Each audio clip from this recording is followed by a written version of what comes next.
મિત્રો, ખ્યાતિ હોસ્પિટલના બ્રેકિંગ ન્યૂઝ ચારે ઓર ચર્ચાના ચકડોળે છે. ખોટું એ ખોટું જ છે. ખોટાને અમે જરાય સપોર્ટ કરતા નથી.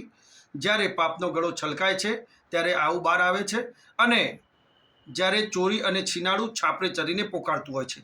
ત્વરિત એક્શન લઈને Indian medical association, Gujarat medical council, આરોગ્ય મંત્રીશ્રીએ તાત્કાલિક પગલાં લીધા. એની અમે સરાહના કરીએ છીએ અને આને સખત શબ્દોમાં અમે વખોડી કાઢીએ છીએ. પરંતુ આને ઉદાહરણરૂપ લઈ અને તમામ હોસ્પિટલો, તમામ ડૉક્ટરોને બદનામ કરવી, મેસેજો ફોરવર્ડ કરવા એ કોઈ પણ એંગલથી યોગ્ય નથી. કારણ કે આપ જોઈ શકો છો, દરેક ક્ષેત્રની અંદર આવું ક્યાંકના ક્યાંક તો સરકારી નોકરિયાતો હોય કે કોઈ પણ ક્ષેત્ર, ક્યાંકના ક્યાંક આવા અપવાદરૂપ કિસ્સા હોય છે. એટલે આને રૂટીન ઉદાહરણ તરીકે ન લેતા અપવાદરૂપ આપ યાદ કરો, છેલ્લા 1, 2 કે 3 કે 4 કે 5 વર્ષની અંદર માંડ આવા 1, 2, 3 કે 4 કે માંડ 5 કેસ બન્યા હશે. એટલે કે 1 લાખે 1 એટલે 0.0001% માંડ કેસ બને છે. આથી આને અપવાદરૂપ ગણી અન્ય હોસ્પિટલો કે ડૉક્ટરને બદનામી કરવાનો કોઈ મતલબ નથી. લોકો ચર્ચા કરે છે, ફોરવર્ડ કરે છે, પરંતુ આનું કારણો અને ઉપાયમાં પડતા નથી.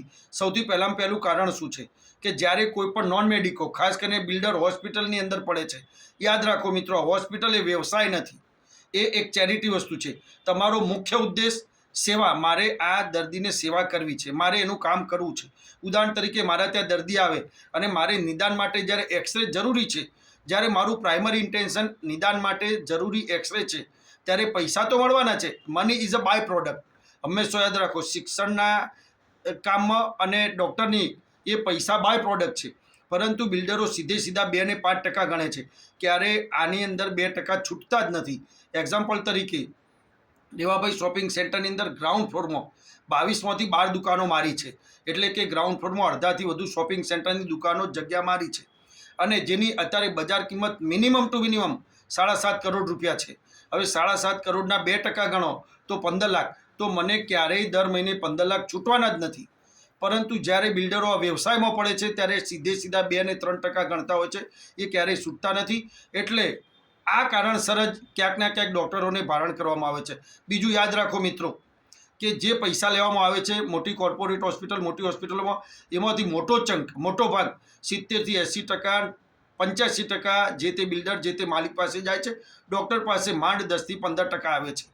એટલે સૌથી પહેલાં આ કારણો સમજી લો કે અન્ય વ્યક્તિઓ, નોન મેડિકોઝ કે બિલ્ડરો ક્યારેય ડૉક્ટરની હોસ્પિટલમાં સફળ થયા નથી. હવે ઉપાયો શું છે? તો સૌથી પહેલાં જે રીતે વકીલ વ્યવસાય ફક્ત બાર કાઉન્સિલે જેને મંજૂર કર્યા એ લોકો જ કરી શકે છે. હું વકીલની પેઢી ખોલીને, ફર્મ ખોલીને બેસી જાઉં અને મારા અંડરમાં ભાડે વકીલો રાખવું એ શક્ય નથી. એ રીતે ડૉક્ટર સિવાયના કોઈ પણને હોસ્પિટલની પરમિશન મળવી જોઈએ નહીં. બીજી વસ્તુ કે જેટલા હોસ્પિટલવાળા જવાબદાર છે એના કરતાં પણ ક્યાંક વિશેષ ને વધારે જવાબદાર અધિકારીઓ છે. એટલે મિત્રો, સૌથી પહેલાં તો આ લોકો પર કેસ કરતાં પહેલાં જે તે અધિકારીઓ, યાદ રાખો, મોટા પીઠબળ વગર આટલું કમ્પાઉન્ડ શક્ય જ નથી. એટલે અધિકારીઓને પણ સાથે કરવા જોઈએ. ત્રીજી વસ્તુ શું છે કે રીએમ્બર્સ કરવાનું રાખો. એ ડાયરેક્ટ એડવાન્સમાં પૈસા આપવાના બદલે, ડાયરેક્ટ ડૉક્ટરના ખાતાના બદલે, જેને જેન્યુઅનલી કરાવવું હશે પહેલાં પૈસા ખિસ્સાના ભરે. જે બાળકોને સરકારી મેડિકલ કોલેજની અંદર MYSY ન મળે છે, પહેલાં ખિસ્સાના પૈસા ભરી દો, પછી પાછળથી મેળવી લો, તો 70% ખોટા ઓપરેશનો થતાં બચી જશે. એટલે આવા ઉપાયો છે. હવે એ સિવાય મિત્રો યાદ રાખો, વોકલ ફોર લોકલ. યાદ રાખો, મોટી અને મોટા નામ વડે દર્શન છોટે, એવું એના બદલે તમારા આજુબાજુની નાની હોસ્પિટલો, કોર્પોરેટ કન્યામાં જવાના બદલે નાની હોસ્પિટલો. કારણ કે એમાં એક જવાબદાર વ્યક્તિ છે, એમાં શરમ છે, આંખની શરમ છે, ખોટું કરશે નહીં, કાયમ તમને મળવાનું છે. એટલે આપણી આજુબાજુની લોકલ